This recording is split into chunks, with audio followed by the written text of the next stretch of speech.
Hi, this is Bharti Joshi, SEBI registered research analyst. इस video में हम लोग बात करेंगे फंडामेंटल एनालिसिस और टेक्निकल एनालिसिस, दोनों भी से ट्रेडर और इन्वेस्टर के लिए यूजफुल क्या है। सबसे पहले हम ये समझेंगे कि स्टॉक्स है क्या और स्टॉक के प्राइसेस मूव कैसे करते हैं, कौन से फैक्टर्स हैं जो स्टॉक के प्राइसेस को इफेक्ट करते हैं। कंपनी का फंडामेंटल समझ सकते हैं, परफॉर्मेंस समझ सकते हैं हम फंडामेंटल एनालिसिस से, और मार्केट साइकोलॉजी हम समझ सकते हैं टेक्निकल एनालिसिस से। एक इन्वेस्टर के लिए क्या मेथड रहेगा जिससे वो अच्छा रिटर्न्स बना सकते हैं, अच्छे तरीके से खुद पोर्टफोलियो बना सकते हैं, स्टॉक सिलेक्ट कर सकते हैं।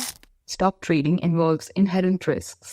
You are solely responsible for your investment decisions and any resulting outcomes, including financial loss. This video is for educational purposes only and does not constitute financial advice. The information presented reflects expert views and should not be considered a recommendation to buy or sell any security. References to specific stocks or mutual funds are for illustrative purposes only. Investing carries risk. Always consult a professional financial advisor before making investment decisions. Hi, this is Bharti Joshi, SEBI registered research analyst. We are running stock advisory services under the brand name ABJ FinStocks. इस video में हम लोग बात करेंगे fundamental analysis और technical analysis, दोनों भी से ट्रेडर और इन्वेस्टर के लिए यूजफुल क्या है। काफी बार हमें क्वेरीज मिलती है कि हम फंडामेंटल एनालिसिस यूज करें कि टेक्निकल एनालिसिस यूज करें, दोनों में से बेटर क्या है। ये क्वेरी को आंसर करने के लिए सबसे पहले हम ये समझेंगे कि स्टॉक्स है क्या और स्टॉक के प्राइसेस मूव कैसे करते हैं, कौन से फैक्टर्स हैं जो स्टॉक के प्राइसेस को इफेक्ट करते हैं। स्टॉक्स बेसिकली ओनरशिप है। अगर आपके पास कोई कंपनी का स्टॉक है, इसका मतलब आप उस कंपनी के ओनर हैं उसी प्रपोर्शन में जिस प्रपोर्शन में आपके पास कंपनी के शेयर्स हैं, जिस क्वांटिटी में आपके पास शेयर्स हैं उसी प्रपोर्शन में आप कंपनी की ओनरशिप होल्ड करते हैं। दैट मीन्स अगर कंपनी का परफॉर्मेंस अच्छा है तो अगर हमारे पास उस कंपनी के स्टॉक्स हैं तो उनके रिटर्न्स भी अच्छे होने चाहिए, और अगर कंपनी का परफॉर्मेंस अच्छा नहीं है तो वो स्टॉक्स के रिटर्न्स भी अच्छे नहीं होने चाहिए, राइट। बट क्या एक्चुअली ऐसा होता है? वी ऑल नो इसका आंसर कि ऐसा एक्चुअली नहीं होता है।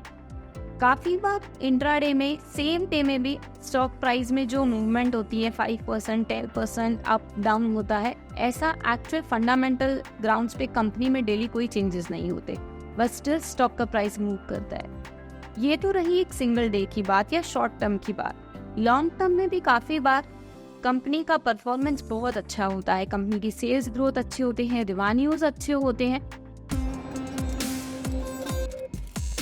कंपनी का अगर आप स्टॉक प्राइस का रिटर्न्स देखेंगे तो या तो स्टॉक्स कंसोलिडेशन में होंगे या ओवरऑल नेगेटिव रिटर्न्स भी देते हैं। इसी तरीके से रिवर्स सिचुएशन भी रहती है। काफी बार कंपनी का परफॉर्मेंस ओवरऑल अच्छा नहीं होता, तब भी स्टॉक प्राइस बहुत अच्छे रिटर्न्स देते हैं।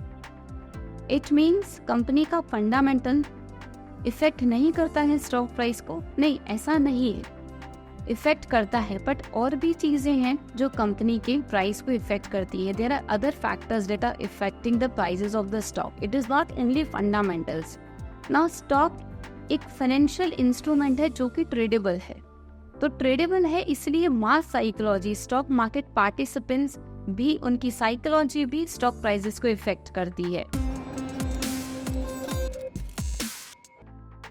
कंपनी का फंडामेंटल समझ सकते हैं, परफॉर्मेंस समझ सकते हैं हम फंडामेंटल एनालिसिस से, और मार्केट साइकोलॉजी हम समझ सकते हैं टेक्निकल एनालिसिस से।